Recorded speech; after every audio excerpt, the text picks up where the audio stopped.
नमस्कार गाइस, मैं हूं कॉमिकर और आज के इस वीडियो में हम ये जानेंगे कि एपिसोड 6 में दिखाया गया TVA आखिर कौन सी टाइमलाइन को बिलोंग करता है एंड वो कहाँ एग्जिस्ट करता है।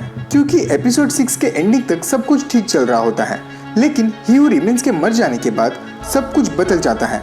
यहाँ तक कि TVA भी, जो अब पहले जैसा नहीं होता। यहाँ कुछ अलग ही कांड शुरू होता है। सारे TVA के हंटर्स कहीं जा रहे होते हैं। लोकी मोबियस को ढूंढ रहा होता है और मोबियस के तो कुछ यहाँ अलग ही चोचले शुरू होते हैं। पर जिस चीज ने हमें सबसे ज्यादा हैरान करके रख दिया वो ये था कि मोबियस लोकी को पहचानता नहीं है। ऊपर से TVA में जिस लोकेशन पर पहले टाइम कीपर्स के पुतले हुआ करते थे उसकी जगह अब कैंग का पुतला होता है, जो इतना दिखाने के लिए काफी था कि भाई साहब अब कुछ नहीं हो सकता, क्योंकि अब क्रिएट हो चुका था मल्टीवर्स। पर मल्टीवर्स ही हू रिमेन्स के मरने की वजह से क्रिएट नहीं होता। इनफैक्ट जब ही हू रिमेन्स जिंदा होता है तभी से सीक्रेट टाइमलाइन को ब्रांचेस निकलना शुरू होती है। एंड वो इसलिए क्योंकि ही हू रिमेन्स को एक पॉइंट तक सब कुछ पता होता है, एज उसने वो सारी पॉसिबिलिटीज एंड प्रोबेबिलिटीज ऑलरेडी देख रखी होती है। तो वो ये सब ऑलरेडी जानता था कि ऐसा ही होने वाला है। मतलब वो आयतर ये सब कुछ चाहता था कि सिल्वी उसे मार दे और ये सब कुछ हो जाए, जो कि मे बी उसके अल्टीमेट मास्टर प्लान का पार्ट हो, जैसे कि कॉमिक्स में इमॉर्टल्स करता है कैंग को उसका अल्टीमेट सेल्फ बनाने के लिए, वैसे ही। या फिर वो अब सच में थक चुका था एंड उसे लिटरली इससे कोई फर्क नहीं पड़ता कि उसके जाने के बाद अब क्या होगा, एंड वो बस अब मरना चाहता था, जो फिर भी इवेंचुअली कैंग के क्रिएशन में मदद करता है।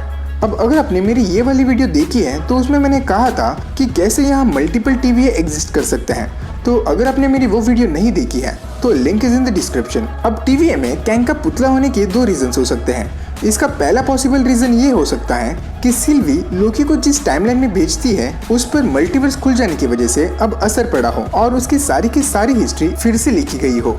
एज सीक्रेट टाइमलाइन एक सर्कल में चलता है तो मे बी ये होना ही था, या फिर वो अलग ही यूनिवर्स में एग्जिस्ट करता हो। अब अगर आपको याद हो तो ही हू रिमेन्स कहता है कि उन्होंने एक ऐसा रास्ता निकाला था जिससे कि वो दूसरे यूनिवर्स में ट्रेवल करते थे। एंड सिल्वी लोकी को TVA में भेजने के लिए जिस डिवाइस का यूज करती है वो कोई नॉर्मल टेम्पेड नहीं होता, वो ही हू रिमेन्स का टेम्पेड होता है। तो may be Silvi he who remains का टेम्पेड यूज करके लोकी को किसी दूसरी TVA में भेज देती है। एज हम ये मान के चल रहे हैं कि ही हू रिमेन्स के टेम्पेड से मल्टीवर्सल ट्रेवल पॉसिबल है। एंड अगर ऐसा है तो सिल्वी लोकी को उस जगह भेज देती है जहां ऑलरेडी कैंग का राज चल रहा था। अब मे बी इस टाइमलाइन में हंटर B15 एंड मोबियस को बाकी दूसरे टाइमलाइंस के बारे में ऑलरेडी पता हो, क्योंकि जब ब्रांच टाइमलाइंस क्रिएट होती है एंड मोबियस और हंटर B15 बात कर रहे होते हैं तब मोबियस कहता है कि in R unit there are 63 new branches, जिस पर हंटर B15 कहती है कि does he wants us just to let them branch. That's what, 63 new branches in this unit alone? Does he want us to just let them all branch? Well, at this point, how are we even going to stop it? We can't! अब Mobius ने इससे पहले कभी भी are unit word का use नहीं किया था एंड हंटर B15 भी कहती है कि ही वांट्स अस एक्सेट्रा एक्सेट्रा।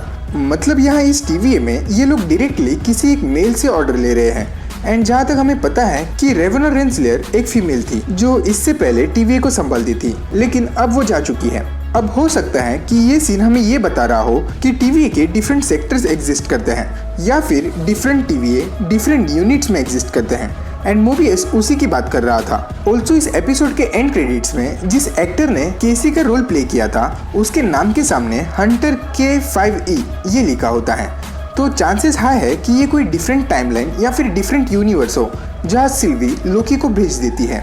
अब हमने ये लोकी के स्टार्टिंग से ही देखा है कि TVA में टाइम डिफरेंटली चलता है, क्योंकि वो एक ऐसी जगह सिचुएटेड है जो मल्टीवर्स के बाहर एग्जिस्ट करती है।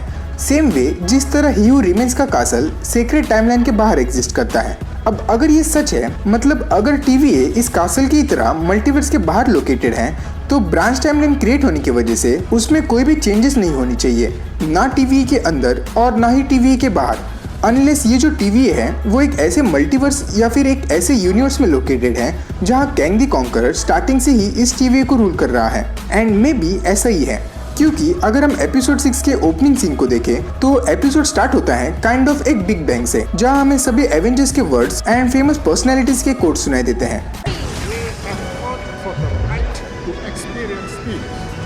एंड जैसे ही ये जूम आउट होता है तो हमें पता चलता है कि ये सब कुछ एवेंजर्स एंड मेन एमसीयू का सीन एक ब्लैक होल के अंदर टेक प्लेस कर रहा था। लेकिन उसी के साथ जब कैमरा ब्लैक होल के बाहर आता है तो इस ब्लैक होल के बगल में एक और ब्लैक होल होता है जिसमें हम लोग फिर से एंटर करते हैं एंड तभी हमें फिर से कुछ आवाजें सुनाई देती है, जैसे कि क्लासिक लोकी का ग्लोरियस पर्पस, सिल्वी का open your eyes and Wanda vision से विजन का ये डायलॉग। प्लस जब हम लोग एंटर करते हैं तब हमें एक कासल भी उसी ब्लैक होल में दिखाई देता है, जिसका मतलब जो एवेंजर्स और फेमस पर्सनालिटीज की आवाजें हमें फर्स्ट वाले ब्लैक होल से सुनाई दे रही थी वो एक डिफरेंट यूनिवर्स में एग्जिस्ट करता है एंड जिसके अंदर हमने लोकी की पूरी सीरीज देखी है वो मे भी एक डिफरेंट यूनिवर्स में एग्जिस्ट करता है। तो हो सकता है कि ही हू रिमेन्स के उस टेम्पलेट की वजह से सिल्वी लोकी को उस डिफरेंट यूनिवर्स में भेज पाती है। ऑल्सो जिस बैक स्टोरी में ही हू रिमेन्स मल्टीपल यूनिवर्स के एक दूसरे के ऊपर स्टैक्ड होने का दावा करता है वो यहाँ सच है, क्योंकि जो इमेज प्रोजेक्शन वो यूनिवर्सेस को डिफाइन करने के लिए दिखाता है वो इस शॉट के ब्लैक होल से सिमिलर है, जो ये क्लियर करता है कि लोकी एक दूसरे यूनिवर्स में है। अब इस लोकी सीरीज और मल्टीवर्स खुल जाने का एमसीयू पर क्या इम्पैक्ट हो सकता है वो हम नेक्स्ट वीडियो में डिस्कस करेंगे, और तब तक के लिए वीडियो को लाइक, कमेंट और चैनल को सब्सक्राइब करना मत भूलना। Come in, my money flip like 1, 2, 3. Fly around the world down to New Delhi.